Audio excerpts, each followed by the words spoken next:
ക്ഷേമ പെൻഷന്റെ വിതരണം നാളെ മുതൽ. എല്ലാവർക്കും ഇൻഫോ മീഡിയ വ്ലോഗിന്റെ ഒരു പുതിയ വാർത്താ അപ്ഡേറ്റിലേക്ക് സ്വാഗതം. എല്ലാവരും ഈ വീഡിയോ മുഴുവനായും കാണാൻ ശ്രമിക്കുക, കാരണം വളരെ പ്രധാനപ്പെട്ട കാര്യങ്ങൾ അവസാനമായി ചേർത്തിട്ടുണ്ട്. കേരളത്തിലെ ലക്ഷക്കണക്കിന് ക്ഷേമ പെൻഷൻ ഗുണഭോക്താക്കൾ കാത്തിരുന്ന ഒരു പ്രധാന വാർത്തയാണ് ഇപ്പോൾ എത്തിയിരിക്കുന്നത്.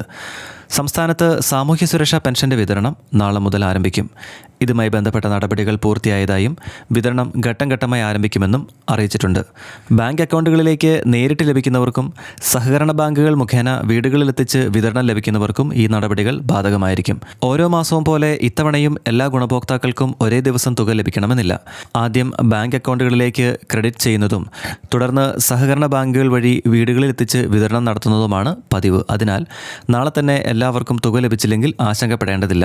അടുത്ത ഏതാനും ദിവസങ്ങൾക്കുള്ളിൽ വിതരണം പൂർത്തിയാക്കുന്നതാണ് സാധാരണ രീതി. നിലവിൽ അർഹരായ ഗുണഭോക്താക്കൾക്ക് 2000 വീതമാണ് ക്ഷേമ പെൻഷൻ ലഭിക്കുന്നത്.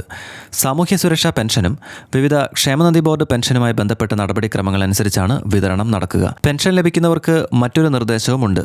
നിങ്ങളുടെ ബാങ്ക് അക്കൗണ്ട് സജീവമാണോ, ആധാർ ബന്ധിപ്പിച്ചിട്ടുണ്ടോ, ആവശ്യമായ മസ്റ്ററിംഗ് പൂർത്തിയാക്കിയിട്ടുണ്ടോ എന്ന് ഉറപ്പാക്കുക. ഈ കാര്യങ്ങളിൽ പ്രശ്നങ്ങളുണ്ടെങ്കിൽ പെൻഷൻ വിതരണം വൈകാൻ സാധ്യതയുണ്ട്. ക്ഷേമ പെൻഷൻ പോർട്ടലിലൂടെയോ ബന്ധപ്പെട്ട തദ്ദേശ സ്ഥാപനത്തിലൂടെയോ വിവരങ്ങൾ പരിശോധിക്കാവുന്നതാണ്. സഹകരണ ബാങ്ക് വഴി വീടുകളിൽ പെൻഷൻ ലഭിക്കുന്നവർ വീട്ടിൽ ലഭ്യമാകാൻ ശ്രമിക്കുക. ബാങ്ക് അക്കൗണ്ടുകളിലേക്ക് തുക ലഭിക്കുന്നവർ SMS സന്ദേശമോ ബാങ്ക് ബാലൻസോ പരിശോധിച്ച് ഉറപ്പാക്കാവുന്നതാണ്.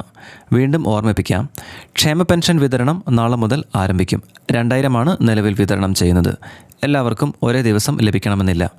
3000 വർദ്ധിപ്പിച്ചെന്ന ഔദ്യോഗിക ഉത്തരവ് ഇതുവരെയും നിലവിലില്ല.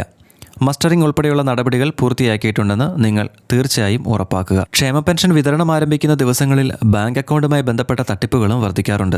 നിങ്ങളുടെ പെൻഷൻ തടഞ്ഞിരിക്കുകയാണ്, KYC അപ്ഡേറ്റ് ചെയ്യണം, ആധാർ ലിങ്ക് ചെയ്യണം, OTP പറഞ്ഞാൽ ഉടൻ പെൻഷൻ ലഭിക്കും എന്നിങ്ങനെയുള്ള ഫോൺ കോളുകളും SMS-കളും വാട്സാപ്പ് സന്ദേശങ്ങളും വന്നാൽ ഒരിക്കലും വിശ്വസിക്കരുത്. ഓർക്കുക, ബാങ്കോ സർക്കാരോ ഒരിക്കലും ഫോൺ വിളിയിലൂടെയോ OTP, ATM പിൻ, CVV number, net banking password എന്നിവ ചോദിക്കില്ല. ഇത്തരത്തിലുള്ള വിവരങ്ങൾ ആരുമായും പങ്കുവയ്ക്കരുത്. അതുപോലെ തന്നെ പെൻഷൻ പരിശോധിക്കാം, KYC പുതുക്കാം എന്ന പേരിൽ ലഭിക്കുന്ന സംശയാസ്പദമായ ലിങ്കുകളിൽ ക്ലിക്ക് ചെയ്യരുത്. ചില തട്ടിപ്പുകാർ വ്യാജ വെബ്സൈറ്റുകളിലൂടെ നിങ്ങളുടെ ബാങ്ക് വിവരങ്ങൾ കൈക്കലാക്കാൻ ശ്രമിക്കാറുണ്ട്. ബാങ്കിൽ നിന്ന് പണം ലഭിച്ചതായി അറിയിക്കുന്ന സന്ദേശം ലഭിച്ചാൽ അത് നിങ്ങളുടെ ബാങ്കിൻ്റെ ഔദ്യോഗിക ആപ്പിലൂടെയോ ATM-ലൂടെയോ അല്ലെങ്കിൽ ബാങ്ക് ശാഖയിലൂടെയോ മാത്രം സ്ഥിരീകരിക്കുക. തട്ടിപ്പിന് ഇരയായെന്ന സംശയമുണ്ടെങ്കിൽ ഉടൻ 1930 സൈബർ ഹെൽപ്പ് ലൈനിൽ വിളിക്കുകയും ദേശീയ സൈബർ ക്രൈം പോർട്ടലിൽ പരാതി നൽകുകയോ ചെയ്യുക. വേഗത്തിൽ പരാതി നൽകിയാൽ പണം തിരിച്ചു കിട്ടാനുള്ള സാധ്യത വർദ്ധിക്കുകയാണ് ചെയ്യുന്നത്. പ്രായമായവരെ ലക്ഷ്യമിട്ടാണ് ഏറ്റവും കൂടുതൽ തട്ടിപ്പുകൾ ഇപ്പോൾ പെരുകുന്നത്. അതിനാൽ ശ്രദ്ധിക്കുക. ക്ഷേമ പെൻഷൻ സംബന്ധിച്ച പുതിയ സർക്കാർ ഉത്തരവുകൾ, തുക വർധന, വിതരണവുമായി ബന്ധപ്പെട്ട ഏറ്റവും പുതിയ വിവരങ്ങൾ എന്നിവ ലഭിക്കുന്ന മുറയ്ക്ക് ഏറ്റവും വേഗത്തിൽ നിങ്ങളിലേക്ക് എത്തിക്കുന്നത് ഇൻഫോ മീഡിയ വ്ലോഗ് ആയിരിക്കും. ഈ വീഡിയോ ഉപകാരപ്പെട്ടെങ്കിൽ ലൈക്ക് ചെയ്യുക, മറ്റുള്ള ഗുണഭോക്താക്കളിലേക്കും ഷെയർ ചെയ്ത് എത്തിക്കുക. സർക്കാർ പദ്ധതികളുടെ വിശ്വസനീയമായ അപ്ഡേറ്റുകൾക്കായി ഇൻഫോ മീഡിയ വ്ലോഗ് സബ്സ്ക്രൈബ് ചെയ്യാൻ മറക്കരുത്. നിങ്ങളുടെ വിലയേറിയ അഭിപ്രായങ്ങൾ കമൻറ്റ് ബോക്സിൽ രേഖപ്പെടുത്തുക.